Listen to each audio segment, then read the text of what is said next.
Today, I want to speak from the subject, God develops. Can you look to your neighbor and say, God develops? Can you look to your other neighbor and say, God is developing something? God develops the earth according to what we just read. And as we see God developing the earth, this is a model for how we should develop the world that he created. See, the reality is that all of us have work to do. All of us are called to develop, whether you're a homemaker, maybe you're a stay-at-home mother, or whether you're working at a restaurant. This also goes for the entrepreneur. This also goes for the nurse, the doctor, the front desk worker at a medical facility. Or this also goes for those of us who work in department stores, or whether we work in the educational system. All of us are called to develop God's earth. This even goes for the person who has retired. If you have retired, God has not retired you from developing. God has reassigned you to develop his earth while you are still living. So for the next few minutes, I would like to apply the creation story to how we should develop the world. And I want to give you three principles that you could apply no matter where you are in life, whether you're retired, whether you're working in education, whether you're working in the ministry, or whether you're working in some other realm of life. I want to give you three principles. And what we're going to see is, first, that development takes sowing. And we're going to see that in Genesis chapter 1, verse 11 through 13.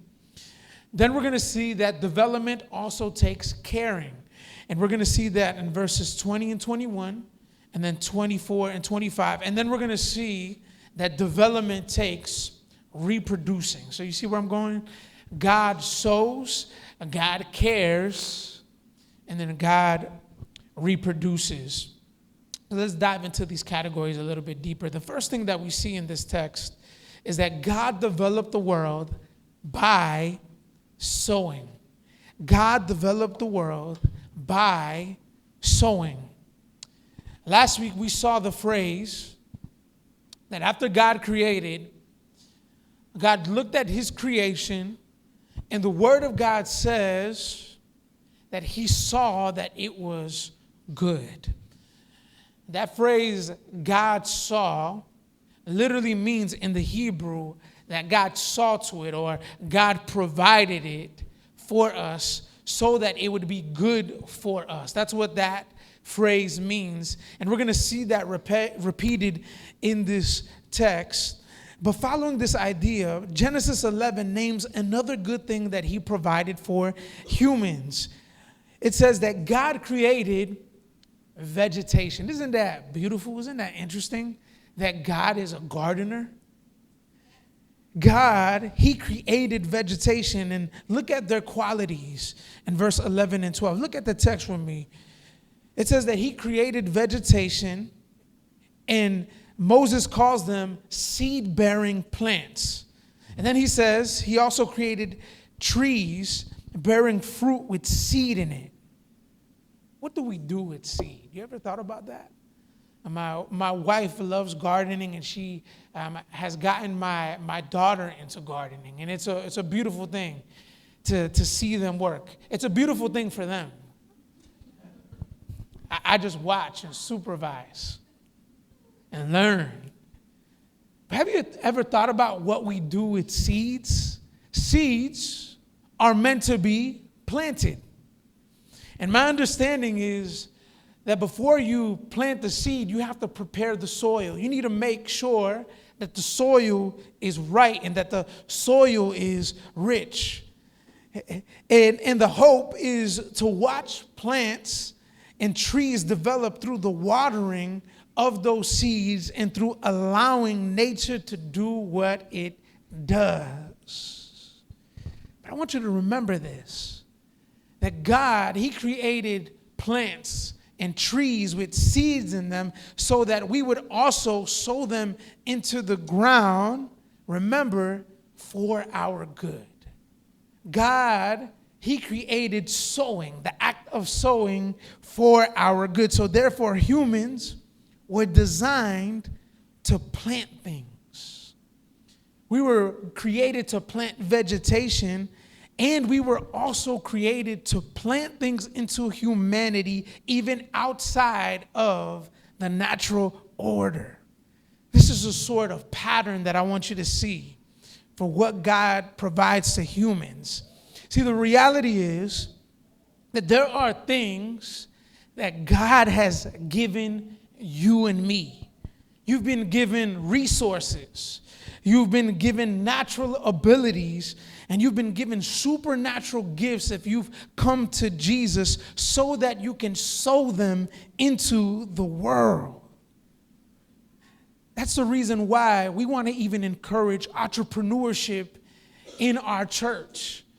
God has gifted some of us to start things, to sow things into the world, or at the very least to sow things in our jobs and in our homes and in our neighborhoods. And this pattern not only relates to work, it also relates to how God reaches people.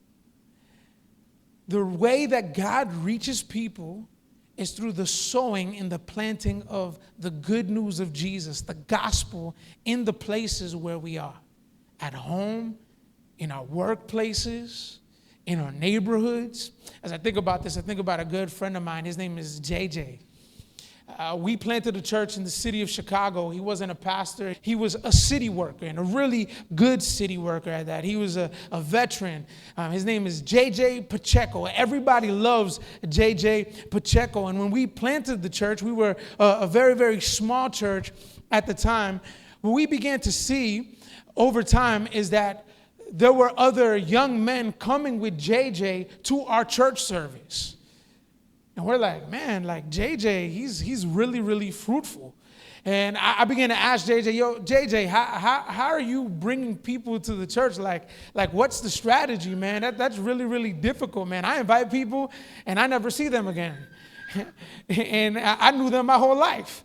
So how is it that you're getting people to come? And he said, well, at my job, since I'm a supervisor, man, I just care for the guys that are under my care. Man, I take them out to eat. I love on them. I even invite them into my home, and they see how my life is with my family. It's not a perfect life, but they see that I live a real life and that we're just trying to love Jesus, and they really respect that. And we just go out, and besides that, I also help them out in work. I make sure that they're taken care of at work and that they're working well. And through those conversations, what I end up seeing, Jeremy, is that it gives me opportunity to tell other people about Jesus. See, my good work at my job ends up being a platform for me to sow the gospel into other people, and I live life with them. And then naturally, I just invite them to walk with me in not only in my regular life, but also even on Sundays when they want to grow and they need to hear the word of God. JJ was sowing the gospel as he was sowing good work at his job. Let me tell you something. One of the greatest testimonies that you could ever have in this life is being a good worker. If you're known as the person who doesn't show up on time, is disorganized, treats people terribly, then you're not a good witness. You're not sowing good work, and therefore you're actually preventing yourself from sowing the gospel in an effective way in the place that God has called you to. See, God has called us to sow, and that's the way that we develop this world. In addition to that, God has called the church to sow good things outside of just sharing the gospel in this community. That's the reason why we sow things like the ESL class.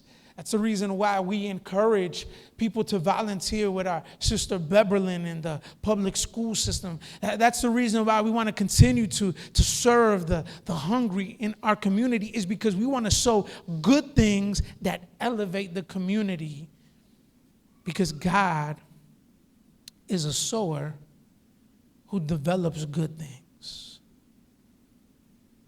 But sowing is just the first step. There's a second step that we see.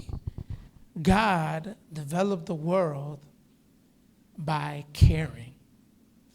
In the text, God, we see that he's not only a gardener, but he's also an animal creator, and I want to call God a zookeeper.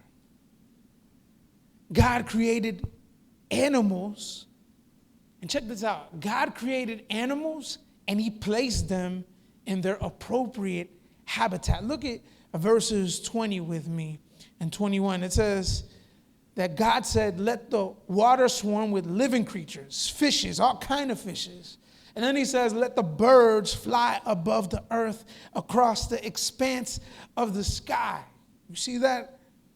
And then look at verse 24 and 25. It says, let the earth, or the dry ground, produce living creatures according to their kinds, livestock, creatures that crawl, and the wildlife of the earth according to their kinds. And then it says, and it was so. And then God created the animals after he said it. He spoke animals into existence. But the reason why I say that God is the greatest zookeeper ever known to man is because notice that he didn't put fishes on the dry ground. That'd be silly. We all know that if we leave fishes on the dry ground for long enough, we know that they what? They die. Also notice that he didn't put crawling animals in the sky. He didn't put a lion flying through the sky. Gravity would tear that lion apart. And the reason is because animals cannot thrive unless they're in the right environment that keeps them alive. In other words, God, he cares over his creation. He develops his creation in such a way that he places even the animals in the right environment that will keep them alive and sustained. God also cares for the earth. He cares for the earth through the animals. My wife loves reading National Geographic, the magazine. We have a stack of those magazines all over the house. I'm not a nature person, so I don't read through them. But I asked her, hey, tell me some facts about nature. And she recently told me that in one of the articles she was reading, scientists have found that animals, they actually do good to the environment just as much as the environment does good for them. For instance, in Florida, did you know that slugs, not the most appealing animal to me, it's not, a slug is not like an eagle. You know, like eagles, they could brag a little bit. You know, they look beautiful, they're strong. Hawks are strong. Birds, they're the most snobbish, in my opinion, most snobbish of all of the animals because they're beautiful and they're small and they sing and they whistle and they talk to one another, but they're snobbish, right? Like you can see why they might have a reason to be snobbish. They don't really like being carried unless, I don't know, that's just my opinion. But even slugs, think about this. Slugs in Florida, did you know this? Slugs in Florida, even though they're not the most appealing to the eye, scientists have found that when they decompose bodies, or not bodies, excuse me, when they decompose animals, Lord, forgive me for saying that. When they decompose animals and when they break down leaves, that helps prepare good soil for the ground. So next time you see a slug, thank God.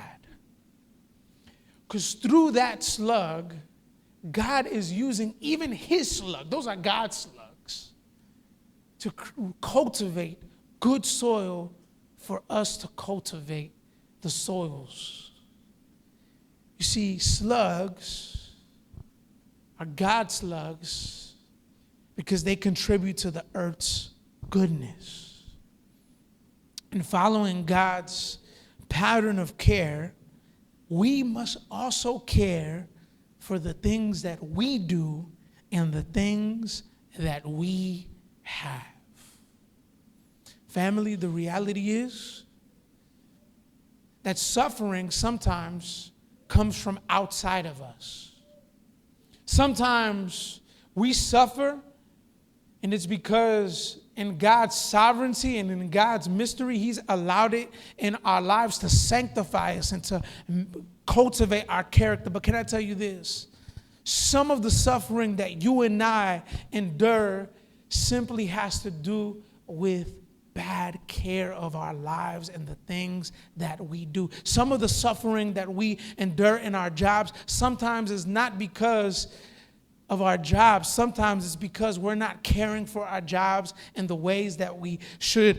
So sometimes the things that happen in our physical homes and in the places that we rent, it's not because a hurricane just hit it. Sometimes it's because we haven't cared for our homes and we haven't prepared for our homes. So family, some of the financial sufferings that I have endured aren't simply because the economy is bad. Sometimes the reason why we suffer financially is because we haven't cared for our finances. What I'm trying to tell you is that everything that we have and everything that we do, we're called care for it.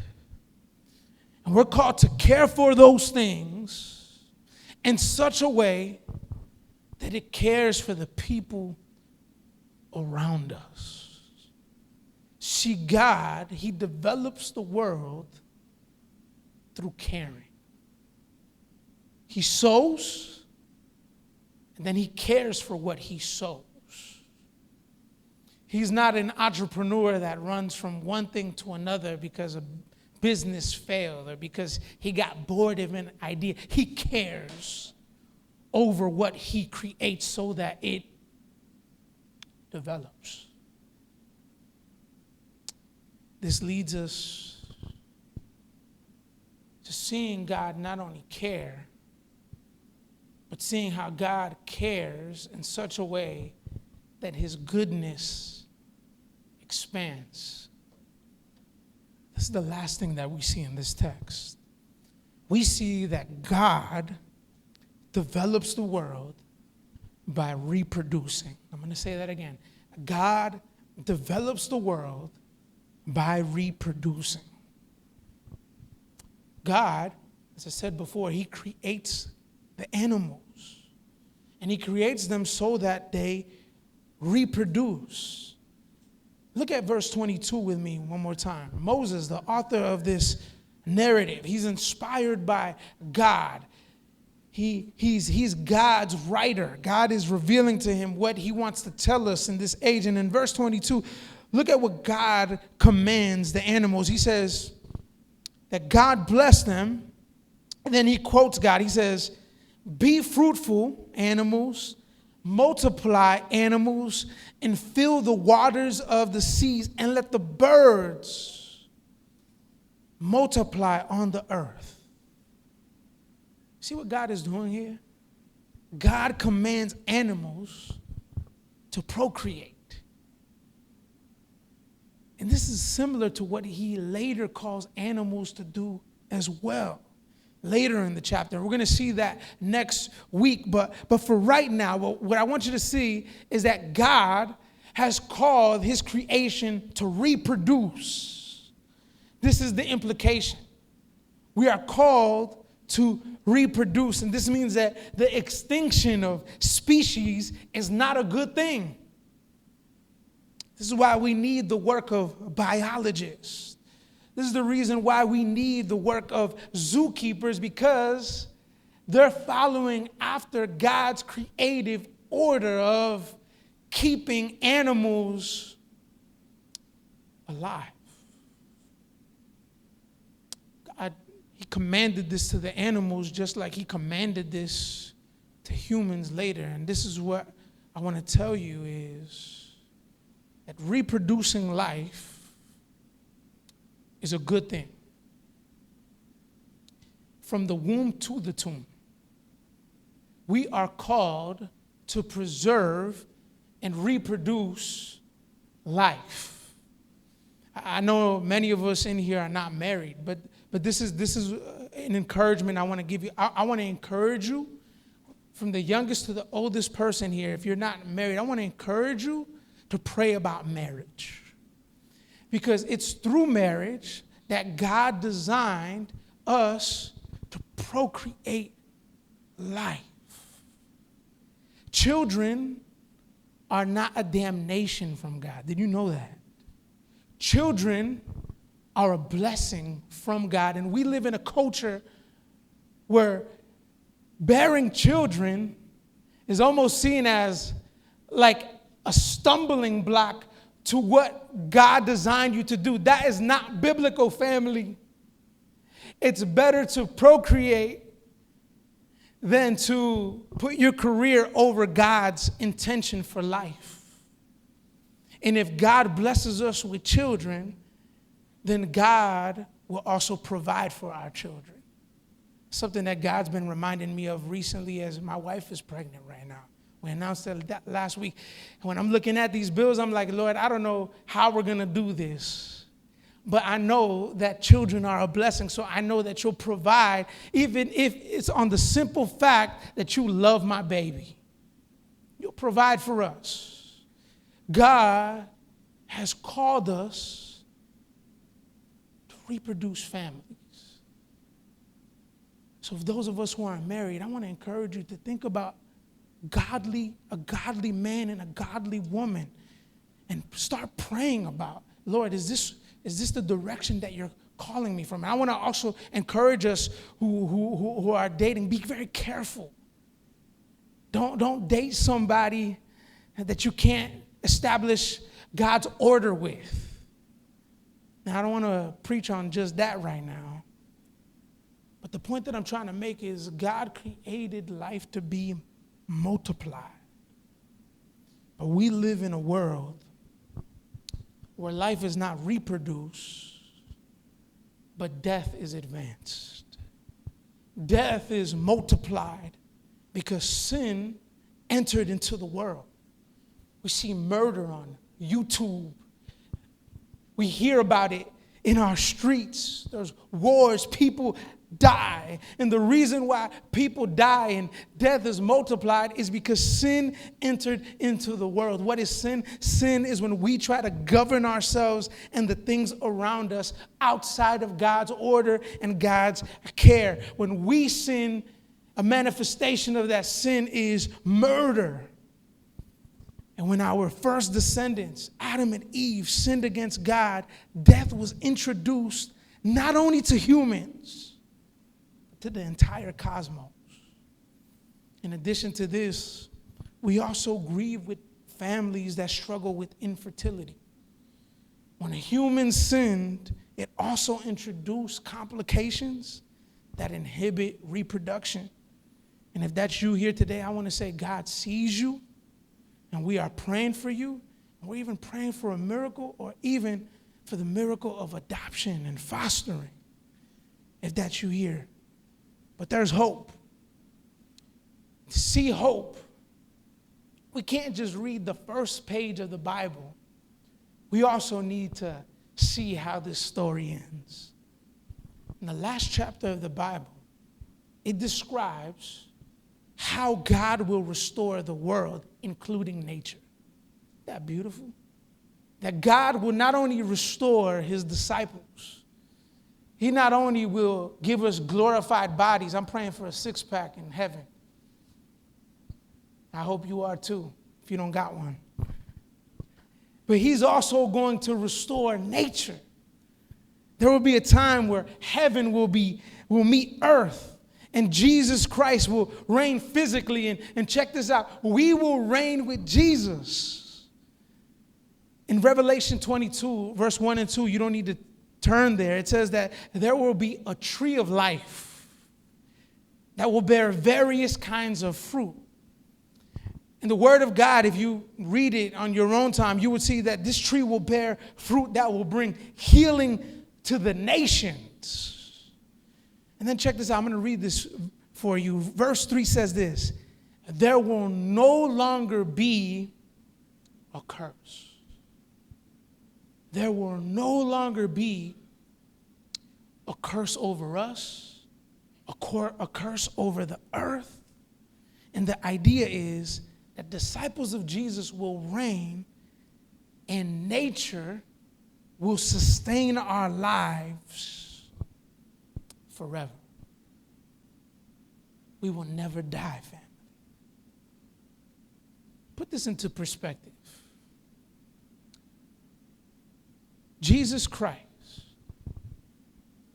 He is God. He created you and me. And Jesus Christ, He left His heavenly glory and He came on earth. He wrapped Himself in flesh. Very God. He was 100% human, 100% God, and He lived a perfect life. He lived a perfect life in such a way to model to us how we should live. And also, He demonstrates the standard for how humans were created to live. But this is the problem. All of us have sinned against God, and all of us not only sin, but we feel the effects of our sin. And that's the reason why we see disorder even in nature. But Jesus Christ, He died on a cross. So they crucified Him. When they crucified Him, He died as a sacrifice for your sin and for my sin. But then on the third day, early in the morning, on the third day, Jesus, He did not stay in the tomb. You can go to Jerusalem today. This is history. You can go to Jerusalem today, and guess what? They've never found His bones. And the reason why is because on the third day, early, Jesus, He resurrected from the dead.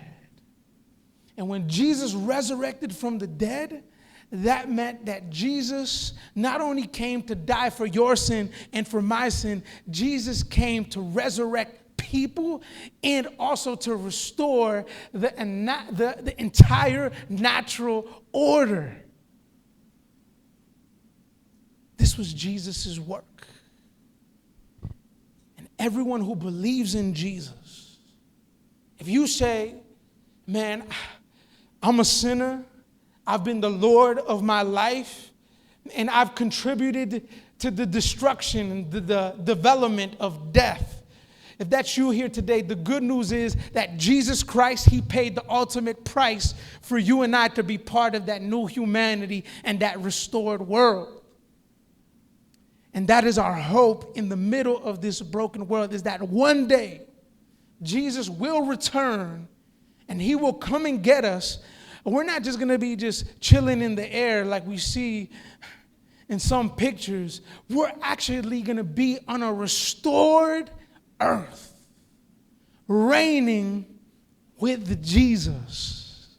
And that's for anybody who says, I believe in what Jesus did, and I believe He died for me, and I believe that He resurrected so that I too can be resurrected. And now, in the meantime, I'm going to follow Jesus with all of my life, and not just when I'm here on Sundays, but even at my job, even at my home, even in the neighborhood. I'm going to live for Jesus and follow Him, because I have hope that He's going to restore this world and He's going to restore me. That's the good news for us. But until then, we live in a fallen and in a broken ecosystem. We're in between worlds. If you ever study farming, you'll notice that there are farming techniques that are beneficial and there are others that aren't. Good farming is the development of crops and animals that are beneficial for society. On the other hand, unethical farming puts pesticides and injects animals with things that will be harmful to our lives when we eat them. You see, there are farming techniques that work for our good, and there are also farming techniques that contribute to our death. Where am I going with that? In the same way, there are two kinds of developers in the world. And these developers exist at your job, they exist in your neighborhood, and they also exist in your family. There are two kinds of developers in the world, just like there are two kinds of farmers in this world. There are those who develop life, and there are those that develop the world's decay. And my encouragement is to be those that develop life, not death. And we do this, family, by sowing, by nurturing, and by reproducing God's goodness in this life. You see, if Jesus worked to give us a new earth, then we ought to work in the way that he worked at home, at our jobs, and even for students, even at your school. That is the way that we develop this world. It starts with you, and it starts with me. Sowing, caring, and reproducing God's goodness. Let's pray.